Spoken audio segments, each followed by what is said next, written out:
guys, how you doing? I hope you're good. It's your girl Anyango here, hoping that you are healthy, wealthy, and free and loving your life. Loving your life always is how we do.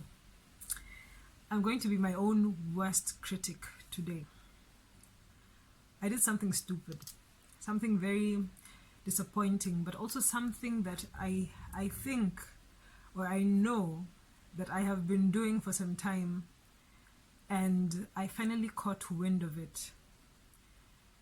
And I don't believe that I'm the only person that does this.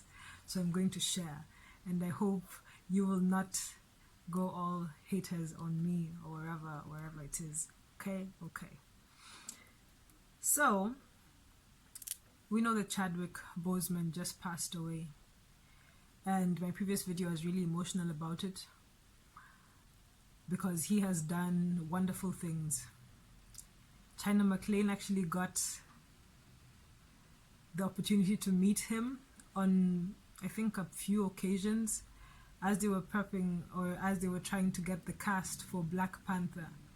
And you know, she described him, or she said that he broke down doors. You know, he broke down doors for Black people in, I guess, entertainment industry.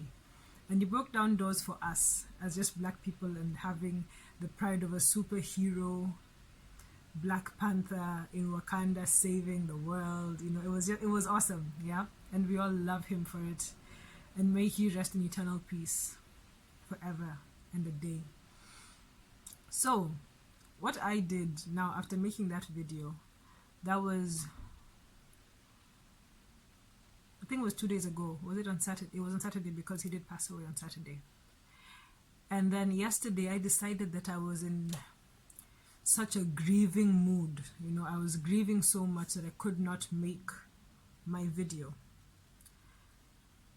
You know, this habit I have personally of, they say, mourners who weep more than the bereaved. I was pretending to feel it more than the people that actually were closest to him. So yes, he has had an impact on us, and yes, he has done all of this for us, and we're grateful and we feel the loss and all of this. But I have no right to now use him and his passing on as an excuse to not do what I should be doing. You see, what he did was open doors, kick down barriers. He worked through his 4 years of fighting stage 3 to stage 4 of cancer over these 4 years, and he made movies that we will watch forever, okay, through his cancer. And now I want to use the sadness that I feel about him having completed his purpose and moving on to the next stage of life to stop me from doing the thing that I should be doing. Imagine that. And the reason why I said earlier on that this is something that I've been doing is because I recognize that I've done this before. I overfeel other people's pain, and then I use that as an excuse to not do what I should be doing. Now I say personally that I'm an extroverted introvert, meaning that I'm an introvert who, in certain situations, I've taught myself to be an extrovert. And it's not always the easiest thing because my default mode is being an introvert.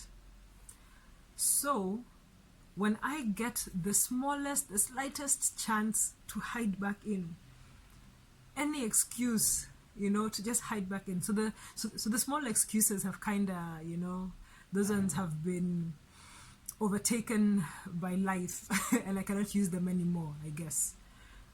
So I was very close to now using Chadwick's passing as a reason to now stop doing everything. Like, oh, I'm now in mourning and therefore this is my excuse and now I cannot do anything. Can you imagine? And I say this in shock to myself because I was genuinely sad. I was genuinely sad.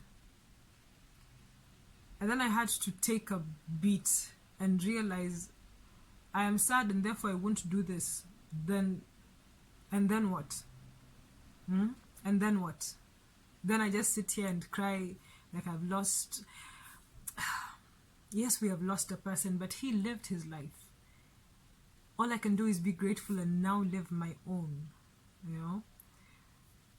And this might be a little cynical of me, because we are allowed to feel the pain, because he has impacted us in a massive way, especially now realizing how he did it through his pain and the way he touched our lives so greatly. So God bless him and his life, and he will continue to live within us forever. But do not let any excuse, especially grief of the loss of a loved one, and I would say a loved one as well as, you know, like somebody who has impacted us and we really feel the loss. We cannot let losing somebody, grief, stop us from now living our lives. The fact that they have gone should, at the very least, make us realize that we could also be gone. We could also not be here tomorrow. And then what? You see, we feel their loss because they impacted us. We feel their loss because they did something to us that makes us want them here and back. So what have I done then that would make somebody else want me to stay here? That would make somebody miss me when I'm gone? That would impact somebody beyond what I can even think of? China McLean said that Chadwick was a person who he was just so comfortable in himself. He was just so comfortable in his own skin. He was him, and that's who he was. And she said that aside from the people that she knows within her family, she's never met any other person that comfortable in themselves. You know, a person who just sits there and is.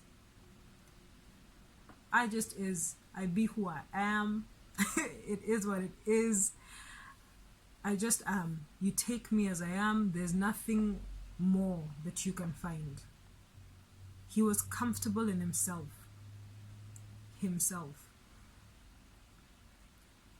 And as she said, and I also say, I strive to be that way, to be comfortable in myself, in whichever form I am in. And can you imagine, one of the excuses that I had during this grieving period of mine was this of, why weren't we told? Why didn't he even mention to us, like tell us that he was sick? I mean, there was that video that he posted, the Instagram video that he posted where he had lost so much weight, you know, he looked sick, and people were asking, and there wasn't an actual answer that came from it. And I was using that as a reason to be angry, like, why didn't they warn us? You know, we could have been warned that he was sick, and therefore we wouldn't feel this bad, or wouldn't feel such a sudden loss.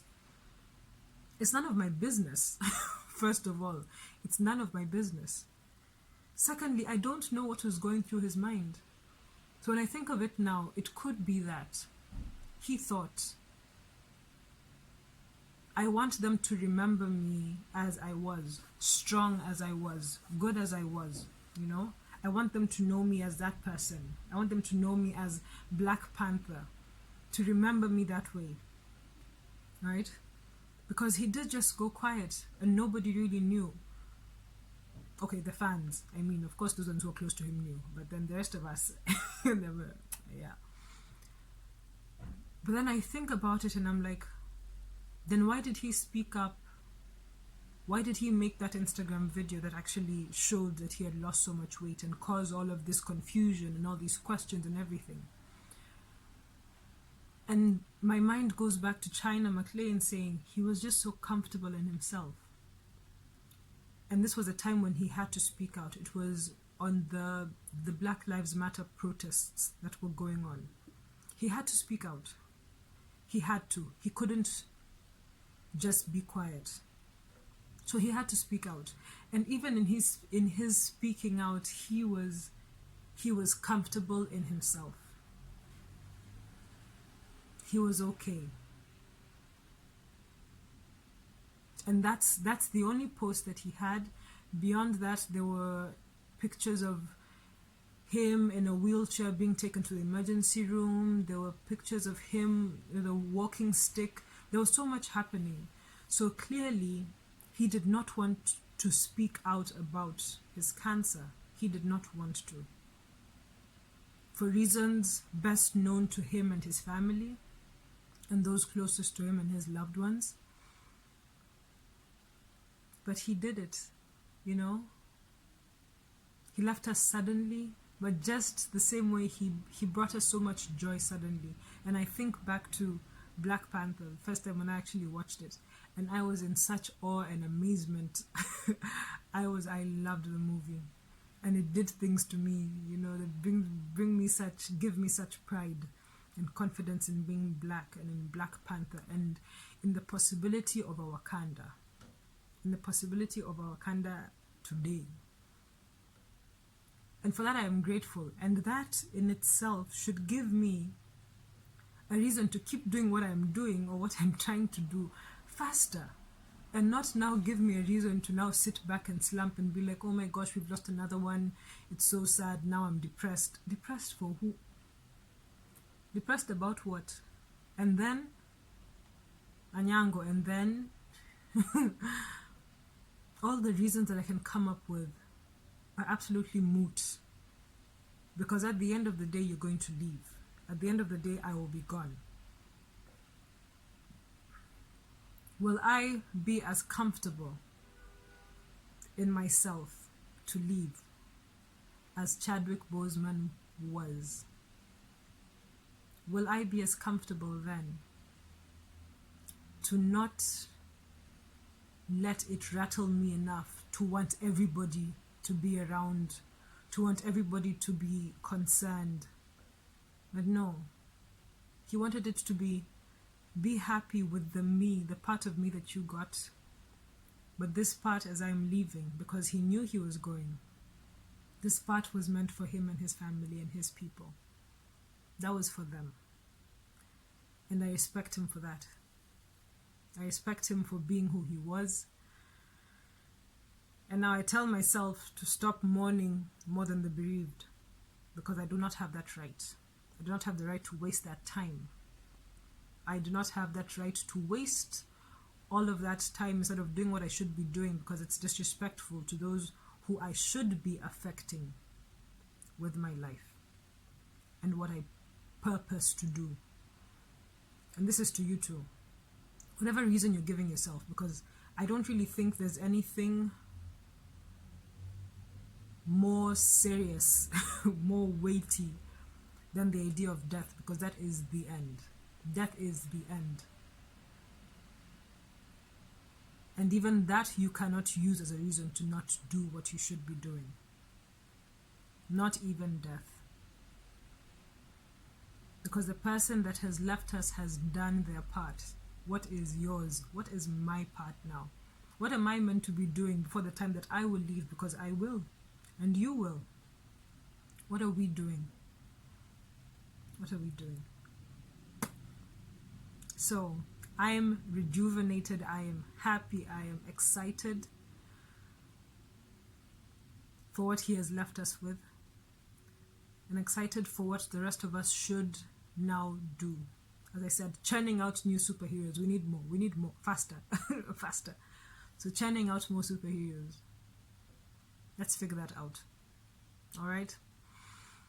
I'm gonna see you in the next video. Ooh, and it's almost the 90-day. It's actually it should be tomorrow, the last one. So let's see how that goes. I'll see you in the next video. Ciao.